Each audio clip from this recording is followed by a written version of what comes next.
Vamos a conversar en algunos segundos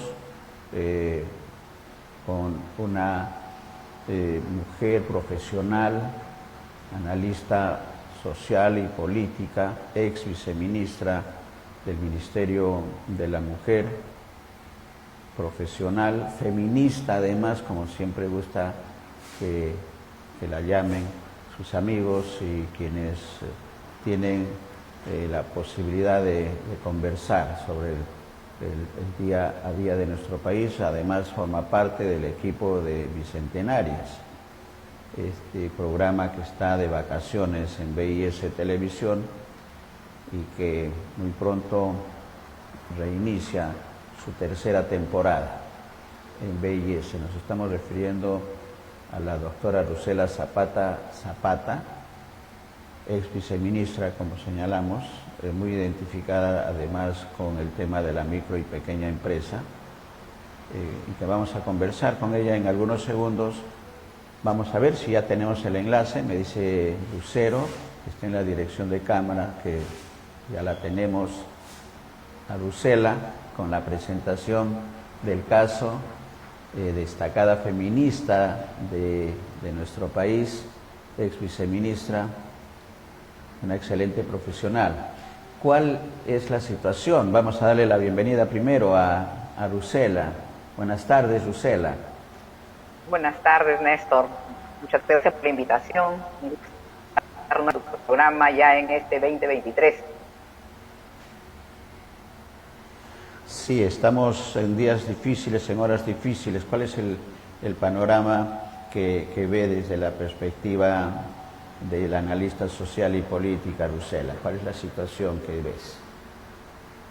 Bueno, tenemos una situación realmente muy crítica y visible gracias a la prensa alternativa, gracias a programas como el tuyo, Néstor, y como programas también de la prensa internacional, porque lamentablemente hace poco hemos tenido la baja, ¿no?, de un periodista a quien yo estimo bastante, como es Carlos Cornejo, que ha salido de Canal 7 porque tuvo simplemente la valentía de decir una verdad que ya, como digo, no se puede ocultar, ¿no?, que fue el asesinato de un peruano, egresado, un profesional de la Universidad Nacional Mayor de San Marcos, Víctor Santiesteban, que realmente se suma a los más de 60 ya, a las más de 60 personas asesinadas entre mujeres y hombres de 8 regiones de nuestro país. Entonces estamos hablando de muertes que ya van en el segundo lugar en América Latina, de muertes producidas por represión del Estado, represión, ¿no?, que en este caso es un récord muy triste y lamentable, ¿no? Prácticamente más de una persona asesinada por día solamente por ejercer el derecho a la protesta. Esto ha llevado, y permíteme relacionarlo con esta noticia que hemos tenido hoy día de la renuncia de Raúl Molina, el jefe de gabinete técnico de la presidencia de la República, donde justamente entre las razones en las que basa su renuncia irrevocable es que no hay diálogo, ¿no? No hay capacidad de escucha. Eso es muy fuerte. Es decir, la presidencia de la República, la PCM, no tienen capacidad de escucha para la ciudadanía, ¿no? Para lo que estamos diciendo en las calles ya, la ciudadanía. Lo segundo es por la cantidad, efectivamente, de personas fallecidas y de asesinadas, no es fallecida, no han muerto de una muerte natural, sino producidas por balas, ¿no? La Policía Nacional. Y también su tercer argumento es que lo que él dice, o sea, porque la capacidad de escucha no la pone solamente o no la coloca solamente en relación a la ciudadanía, sino también en relación a él. Siente que ya no se le escucha en lo que está planteando a la presidenta Dina Boluarte, ¿no?, de la mejor forma de solucionar esta crisis, que para él ya significa, y esto es muy importante que lo diga una persona como él, que ha sido viceministro de Gobernanza Territorial y como digo acá hace poquito, hoy día con la renuncia como jefe de gabinete, no, que él diga, eh, eh, digamos que tiene que renunciar, que tiene que dar un paso al costado y renunciar y portarse y actuar como una estadista y no como una jefa de gobierno, ¿no? Entonces, esto ya nos está diciendo que la situación del país está en situación límite, ¿no? Eh, 18 regiones involucradas, yo diría todo el país, digamos en términos por lo menos de lo que nos dicen las encuestadoras y lo que nos dicen también otras eh, informaciones que recibimos, que son 18 porciones, 18, perdón, regiones, pero esas regiones finalmente involucran al 74% de la población del país exigiendo la renuncia de Dina Boluarte y nuevas elecciones. Y algo que parecía impensable, hemos pasado en menos de 2 meses de 29% de la ciudadanía diciendo que quiere cambio de constitución a 69% que lo está pidiendo. Entonces, realmente estamos, como digo, en una situación crítica a nivel política. ¿Y qué demanda? Demanda de un Congreso, decías Néstor hace un rato, van tres votaciones y no entendemos cómo los representantes, tal vez no nos representan, Néstor. Un Congreso con el 7% de aprobación no nos representa.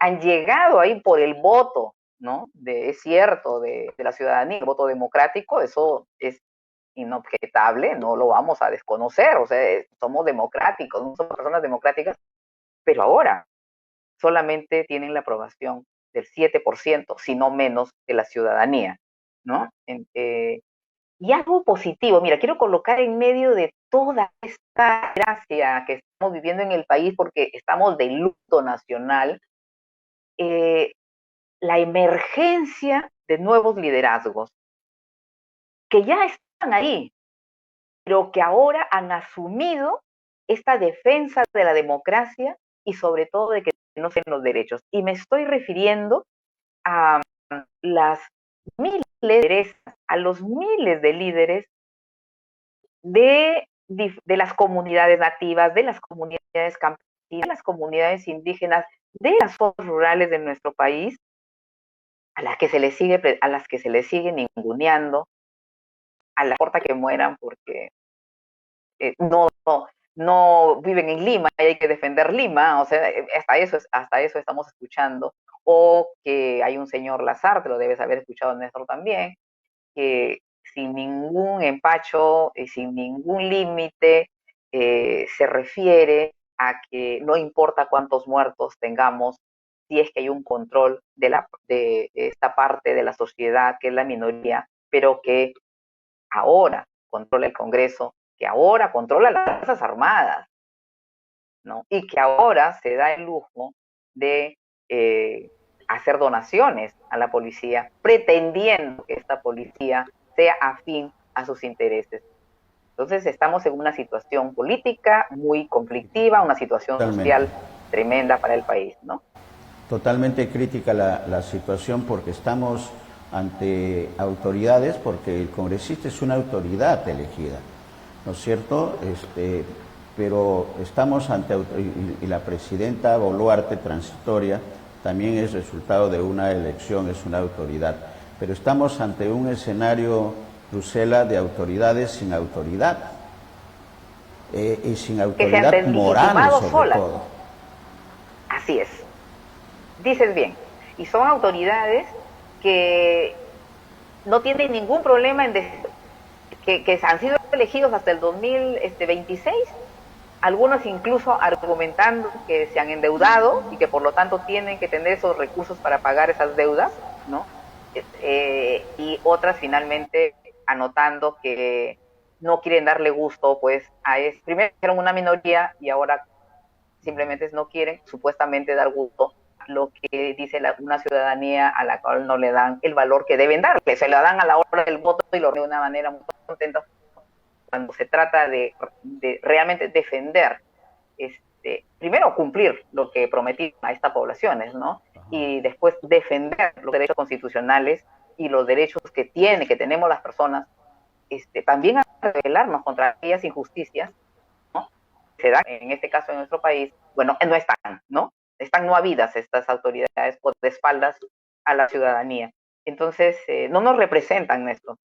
Yo repito, Sí, no están legitimadas. Con ese 7% no podemos hablar de una legitimidad, ¿no? Así es. La presidenta actual, transitoria, decimos, pero en realidad simplemente es la presidenta del país que tiene que renunciar, ¿no? Para poder dar la posibilidad a que también Congreso, a tener nuevas elecciones y no a depender de un Congreso que efectivamente no se quiere ir, ¿no? Tampoco está la talla, ¿no? Está, y voy a decir palabras fuertes, está actuando sujeta o a los mandatos de Keiko Fujimori, esa es mi apreciación, ¿no? Ella es la que está manejando los hilos, pero además está sujeta también a un Congreso antiderechos, a un Congreso ahora controlado por los partidos más conservadores, ¿no? Y por políticas y políticos más conservadores. Si uno los escucha, ¿no? En lo que nos están planteando, retrocesos en lo que es la educación, por ejemplo, ¿no?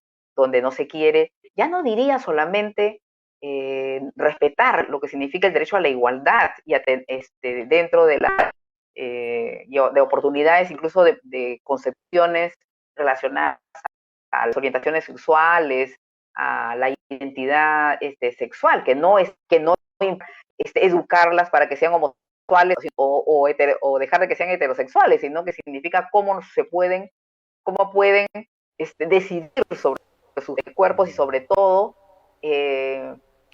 no dejar que tengan, por ejemplo, las niñas y los niños tocamientos indebidos, ¿no? Entonces, ¿cómo garantizas eso?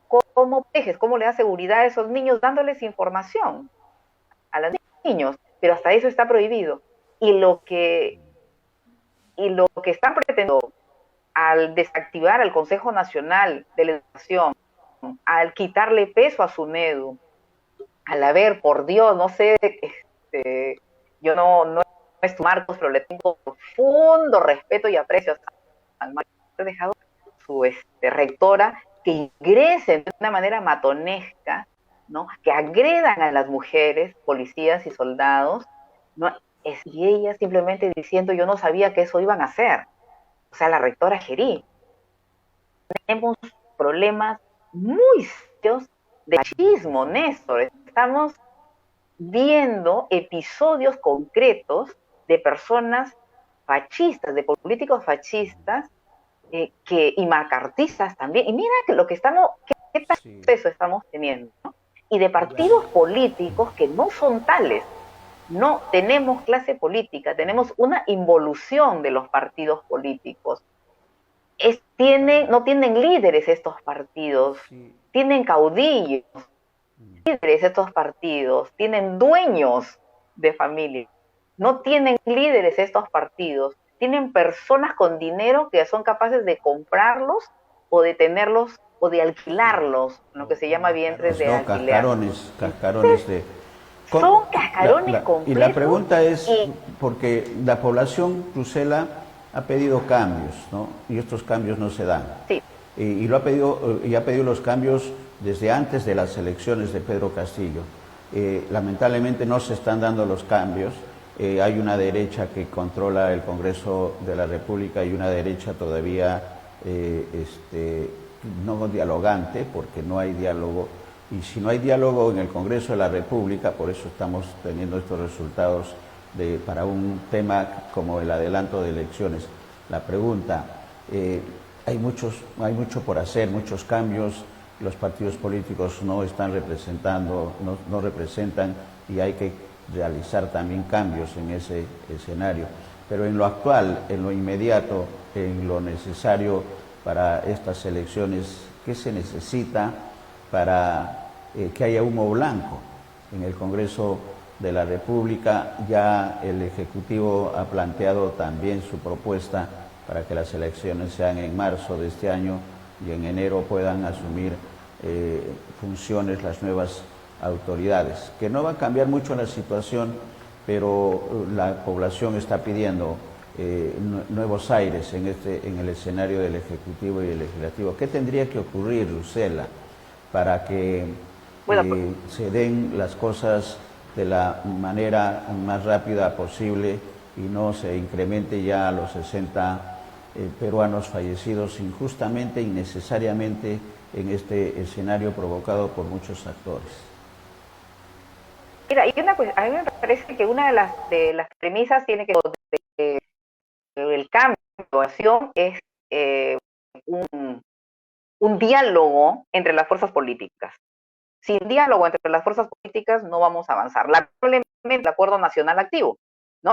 Que es donde convergen no solamente las fuerzas políticas, sino las fuerzas vivas del país, que también es el empresariado, que también son los trabajadores. Si te das cuenta, no funciona un espacio que fue creado, acordémonos, fue creado el año 2002, ¿verdad? E incluso las bases las sentó Paniagua, si mal no recuerdo, porque es un diálogo, tener un diálogo las fuerzas sociales y políticas del país. Eso no existe y tenemos que reactivarlo. ¿Cómo hacerlo? ¿No? ¿Cómo hacerlo cuando hay un negacionismo por el lado de Dina Boluarte y también del premier, de dicen que ya las cosas se están controlando, no sé quiénes informan la verdad y qué asesores tienen, pero esto para nada está calmándose, ni retrocediendo. E igual tenemos en el Congreso las personas que tenemos, ¿no?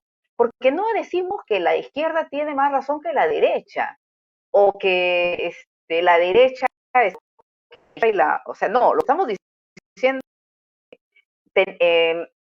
lo que le da democracia, digamos, fuerza democrática a un país cuando todas y todos están representados, ¿no? Entonces, las ideologías en derechas e izquierdas no son palabras, ¿no? Lo que necesitamos es que en ambos haya personas responsables, personas informadas, personas calificadas, ¿no? Como para poder realmente llevar el bienestar a la ciudadanía. Y eso significa actos políticos y impactos sociales. El problema es que no tenemos esa capacidad de diálogo de acuerdo, ¿no? Entonces, lo primero es recuperar eso. O mejor dicho, uno de los aspectos. No voy a ponerlo como prelatorio, pero es uno de los aspectos. Escuchar a la ciudadanía. Escuchar a esa ciudadanía que está en las calles y no decirle que es ignorante y que lo que quiere. Y que solamente están en determinados son los que saben lo que quieren, ¿no? Realmente eso ya es inadmisible e indignante el menosprecio que se tiene a determinado sector de la ciudadanía. Entonces necesitamos eso, necesitamos recuperar el diálogo. Y necesitamos ahora que no hay salida posible, estimado, sin la renuncia de Boluarte. Es importante que en las regiones, que así como, digamos, después de más de 60 personas asesinadas de un país luto, pretender que ella continúe llevando las riendas del gobierno del país. No es, desde mi punto de vista, no es, y me parece que tampoco desde el punto de vista el propio ex viceministro de Gobernanza Territorial, o sea, él desde adentro estaba apreciando esto, y los está diciendo que tiene que renunciar Dina Boluarte. Entonces, es muy importante que se entienda y que desde el Congreso se entiendan también que tienen que irse, porque este es el otro elemento clave, ¿no? El que se vayan todos ya no es un pedido y suelto, sino ya es el clamor, digamos, de toda una ciudadanía donde también hay derechas e izquierdas, porque es no podemos decir que el 74% son de izquierda, ¿cierto?, en nuestro país. O el 89% o de desaprobación del Congreso son todos de izquierda. No.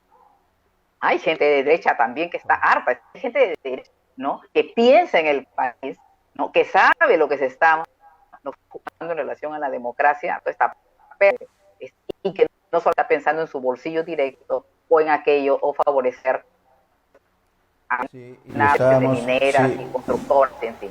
Correcto, y estábamos revisando que estas 4 palabras, ¿no?, que se vayan todos,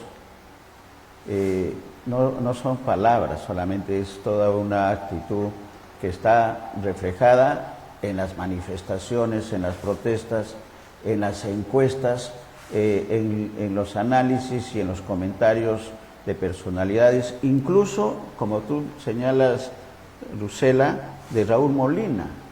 Hemos dado a conocer en el programa la carta que le envía a la presidenta del gobierno transitorio, y en la que dice, solamente para el comentario tuyo, Lucela, en el último párrafo: con el debido respeto, señora presidenta, escuche a nuestra gente, a la gran mayoría que pide cambios, y respóndale como jefa de Estado, más que como jefa de gobierno. La jefa de gobierno es la que dice, métanle bala, que están pidiendo, Puno no pertenece al Perú, o no, Puno no es el Perú, una expresión desgraciada, mal dicha, y mucha gente en el ámbito popular y criollo dice, no hay palabra mal dicha, sino maldecida, por lo mal dicha, que no quiso decir realmente, pero eso crea, creo, el comentario a esta expresión de Raúl Molina, que le dice, responda como jefa de Estado más que como jefa de gobierno. Comentario. Sí, y yo creo que ahí le faltó decir más que como jefa de un gobierno de ultraderecha,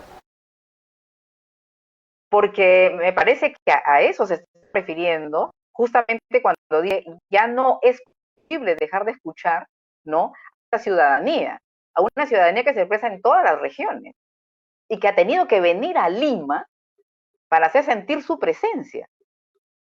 O sea, no es que a la gente le guste dejar su territorio, dejar sus cosechas, no. O sea, el sacrificio que están haciendo miles de peruanas y peruanos al venir a Lima, exponiendo su vida, ¿no?, exponiendo esa vida que no vale nada para algunos sectores del gobierno y del Congreso, ¿no?, es por defender sus justos derechos y porque saben, como lo han dicho muchas dirigentes y dirigentes, y realmente visibilizar y dar un reconocimiento a las mujeres. Muchas mujeres se están movilizando. Como dijo una persona, un antropólogo, a quien yo respeto muchísimo, o sea, como Lumbreri, como otros, que justamente lo que dicen es cuando ya comienzan las mujeres a tomar la conducción, ¿no?, de la defensa, ya digamos de derechos, ¿no?, con todo el machismo que hay en nuestro país, es porque realmente estamos en una situación límite, ¿no? Significa que la familia como tal, ustedes están sintiendo que se está afectando el futuro de sus hijas, de sus hijos, de sus nietos. Y eso es lo que está pasando en nuestro país. Entonces, lo que ha hecho hoy día de una manera que lo debió hacer antes, que no debió hacer, pero que de todas maneras hay que agradecerle, ¿no?, a Raúl, ¿no?, es que a Raúl Molina, que está poniendo en evidencia a la propia presidenta, a la propia cabeza, ¿no?, de Estado, y le está diciendo, usted no se está comportando como una estadista, no está gobernando para todas y todos los peruanos, eso le está diciendo. Está gobernando usted para una minoría que no piensa en el país. Usted está confundiendo autoridad con autoritarismo, porque a usted le exige un determinado sector que actúe con autoridad, pero lo que le está diciendo es siga matando. El orden está es más importante, un orden que le favorezca, ¿no? Entonces, eh, yo creo que tenemos que mirarnos en ese todas las sangres de Arguedas, los peruanos, encontrarnos más allá de estas ideologías que, como digo, no se trata de satanizar porque eres de derecha o porque eres de izquierda, o los colores. Usted debe haber escuchado, Néstor, debes haber escuchado a este general del ejército, que no, de perdón, de la policía, que no sé realmente cómo se forman estos nuestros generales de la policía y nuestros generales y almirantes, porque dan realmente pena, ¿no? Digamos, su forma de pensar y su forma de actuar, donde dice que el rojo es muerte y violencia. Por Dios, ¿y de qué color es la bandera peruana? No tiene rojo en los extremos y un blanco, y lo que está, y no es justamente muerte lo que eso significa. Entonces es llevar ya a ¿cómo diríamos?, a terrenos eh, ya de límites de la razón, porque ya cómo, qué grado de racionalidad puede tener una persona que está dirigiendo la Policía Nacional, ¿no? El rojo es muerte y por lo tanto, acordémonos de los años 80 y 90 a una persona que llevaba una falda roja, la acusaban de terrorista. ¿Queremos llegar nuevamente a eso? O sea, es una involución política, es una involución institucional, y eso es lo más grave, Néstor. No nos estamos dando cuenta que estamos involucionando, no solamente políticamente, sino institucionalmente. Nuestras fuerzas policiales, no podemos dejar que las fuerzas policiales involucionen de la manera, ni nuestras fuerzas armadas, ni nuestras fuerzas armadas. Nos están quitando eso, no puede ser. Ahora ya ni siquiera podemos la ciudadanía de las regiones puede sacar su bandera para... No, ya se supone que la bandera es de determinadas personas. No, sí. No nos pueden quitar nuestra peruanidad, no nos pueden quitar, ¿no?, nuestro derecho a tener voz y sobre todo nuestro derecho al bienestar, a un bienestar y a una justicia social, ¿no?, que son el centro de toda democracia. Si no tenemos bienestar, no tenemos justicia social, ¿somos un país realmente democrático? ¿Somos un país realmente con futuro? ¿No? Está cumpliendo su rol. El Estado no está cumpliendo su rol y las autoridades encargadas de ello igual. Y nos quedamos con esta frase, ¿no? Este gobierno está gobernando para una minoría. Y esa es la realidad, lo estamos viendo en el día a día. Vamos a esperar entonces qué es lo que ocurre en estas horas en el Congreso de la República, con el 7%, 8% de aceptación, que decide con respecto a las elecciones generales y a un Ejecutivo que tiene el 10% también de aprobación de la ciudadanía. Ese es el escenario que tenemos y el optimismo también de que las cosas tienen que mejorar. Y papel importante tienen las opiniones como las que tú nos estás señalando, Rusela. Gracias en nombre de nuestros televidentes que sabrán sacar sus propias conclusiones de lo que está ocurriendo en nuestro país y de lo que esperamos todos. Mejores condiciones de vida, cambios, cambios y cambios, que es lo que estamos esperando todos los peruanos. Gracias, Rusela. Si hay algo más, si hubiera algo más que agregar, por favor.